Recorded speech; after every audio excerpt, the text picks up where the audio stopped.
Bom, a gente volta com a política. A entrevista do ex-presidente Lula para a revista Time dos Estados Unidos teve ampla repercussão e críticas dos adversários. Repórter Michael Mendes. As declarações do ex-presidente Lula à revista Time dos Estados Unidos ainda estão repercutindo dentro e fora do PT. A revista colocou Lula como o líder mais popular do Brasil, que tem a missão de levar o país aos bons tempos. O ex-ministro Jacques Wagner comemorou na internet. Ele disse assim, abre aspas, o presidente está on e estourado. A imprensa internacional reconhece o que muitos fingem não ver por aqui. Uma das publicações mais importantes do mundo dá o destaque que o Brasil merece. Lula está preparado para reconstruir o Brasil com o povo brasileiro. Vamos juntos? Fecha aspas. E a oposição chiou. Não gostou em nada da entrevista do ex-presidente Lula à revista Time dos Estados Unidos. Com isso, muitos procuraram criticar o ex-presidente na internet. Teve crítica até dentro do Partido dos Trabalhadores. Para aliados, Lula abusou no direito de errar ao criticar o presidente da Ucrânia, Volodymyr Zelensky. Prato cheio para os concorrentes aqui no Brasil.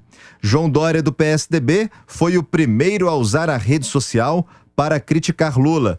Ele disse assim, abre aspas, dizer que Zelensky é tão culpado quanto Putin é exaltar o autoritarismo e depreciar o líder da Ucrânia, vítima de crimes de uma guerra cruel.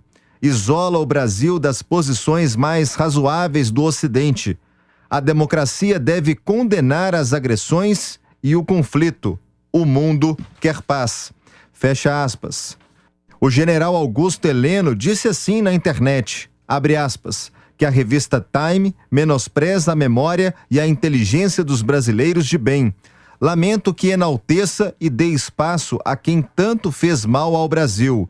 E com seu vice, canta o hino da Internacional Socialista. Venceremos o mal. Brasil acima de tudo. Fecha aspas. Sérgio Moro também entrou na onda de crítica e também publicou o seguinte texto na internet. Abre aspas.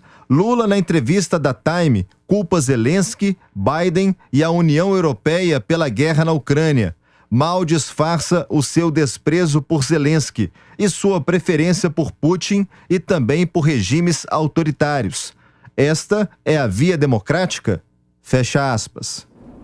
Bom, gerando os nossos comentaristas, a gente recebe aqui nos estúdios também Ricardo Salles. Começo por você, Salles. A declaração sobre a Ucrânia talvez é que teve mais repercussão, inclusive com reações do país. Pois é, Thiago, bom dia a todos. É de fato uma declaração descabida, não é? Dizer que o Zelensky queria guerra, está sendo massacrado, os ucranianos estão sendo mortos, o país está destruído. Então é uma declaração completamente descabida, assim como outras que ele tem dado ultimamente, como chamou o Arthur Lira de imperador do Japão. Quer dizer, uma coisa que não tem realmente sentido e até os petistas ficam envergonhados com as bobagens que o Lula fala e, consequentemente, esperam que ele não continue falando. Mas está difícil, né? Porque toda semana ele fala aquilo que não deve. Para a sociedade é até importante, porque vai mostrando realmente quem o Lula é, não é? Agora, com relação à revista propriamente dita, é um fato importante. Saiu uma publicação da tal da Clara Nugent, que é a jornalista que fez a matéria, agradecendo justamente a quem? A Felipe Neto, a Boulos, enfim, ao Trauman, a todos os petistas que ajudaram a fazer a matéria. Ou seja, uma matéria completamente tendenciosa.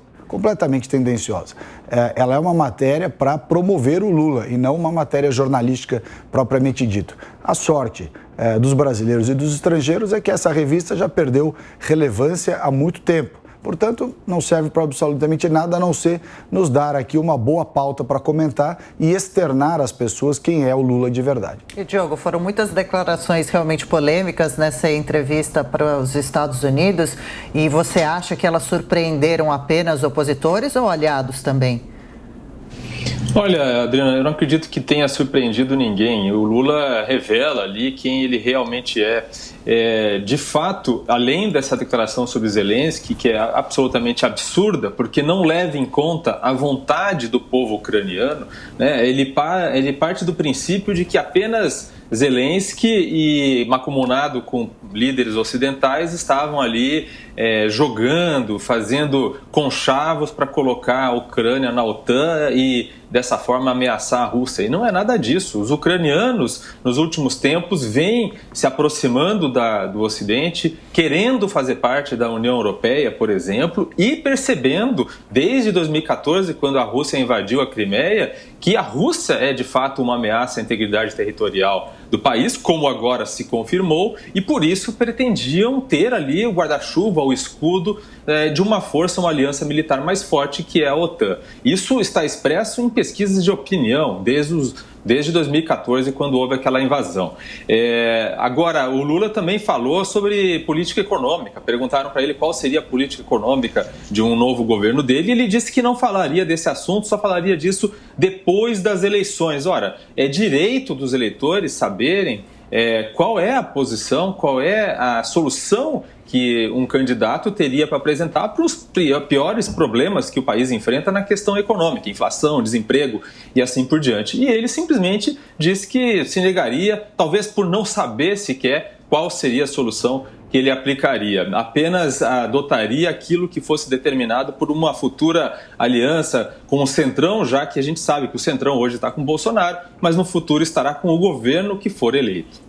Cristina, a Adriana até citou que aliados de Lula também se surpreenderam com o teor dessa entrevista. Essa repercussão para ele é negativa?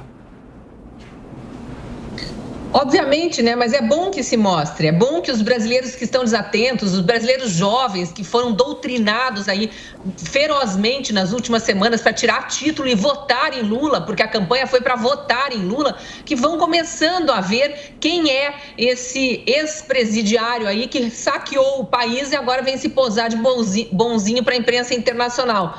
O Diogo falou aí da questão econômica, eu diria que ele não falou porque ele sabe que ele só tem a dizer que a minha política econômica é roubar, é saquear o país. Mas os brasileiros sabem, ele não precisa dizer não. Eu queria só reforçar aqui que a embaixatriz da Ucrânia, Fabiana Tronenko, publicou no Twitter e nas demais redes sociais o seguinte: este senhor deveria pedir desculpas ao presidente da Ucrânia, Zelensky. Revoltante ler que ele acusa o presidente ucraniano de querer a guerra que os russos iniciaram unilateralmente. O presidente Zelensky, o povo ucraniano e a comunidade ucraniana do Brasil merecem respeito.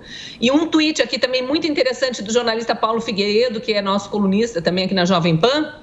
Lembrando o seguinte, em relação ao que o Salles falou da revista Time, né? Deixa eu contar algumas coisas. O Paulo Figueiredo mora nos Estados Unidos.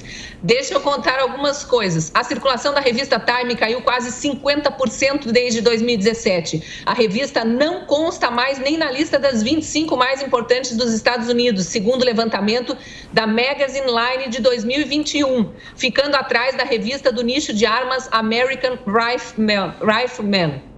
É uma revista que está sendo publicada para um público bem específico, tem mais tiragem do que a Time. Em março, o YouGov fez uma pesquisa sobre a credibilidade da revista. Só 31% dos americanos confiam no seu conteúdo. Entre os republicanos, a confiança é de míseros 16%. Entre democratas, 51%. O viés está explícito. O atual editor da Time, Edward Flanstall, é cofundador do tabloide ultra-esquerdista The Daily Beast.